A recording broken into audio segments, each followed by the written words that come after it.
নয়। এই দুঃখ, কষ্ট, বিপদ আমাদের কোমরকে সোজা করে, আমাদের পায়ের মাটিকে শক্ত করে। চিল্লায় বলেন ঠিক কিনা? প্রতিকূল পরিবেশে কিভাবে বাঁচতে হয় এই দুঃখ কষ্ট আমাদেরকে শিখায়। এজন্য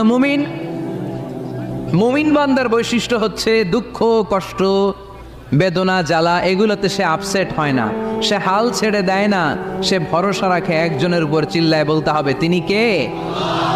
কারণ মুমিন জানে রাত্রি যত গভীর হয় অন্ধকার তমানিসা ভেদ করে সুবহে সাদিক হয়। মুমিন জানে গর্ভবতী নারীর পেটের ব্যথা যেই দিন বাড়তে থাকে ওই দিনই নতুন মেহমান আগমনের সময় ঘনাতে থাকে। মুমিন জানে তার জীবনে দুঃখ কষ্ট বিপদ যত বাড়তে থাকে সুখের দিন কাছে আসতে থাকে। এজন্য মুমিনের হারাবার কিছু নেই। ইন্না মাআল উসরি ইউসরা, ইন্না মাআল উসরি ইউসরা। নবী হে, কষ্টের পরেই আছে আনন্দ, দুঃখের পরে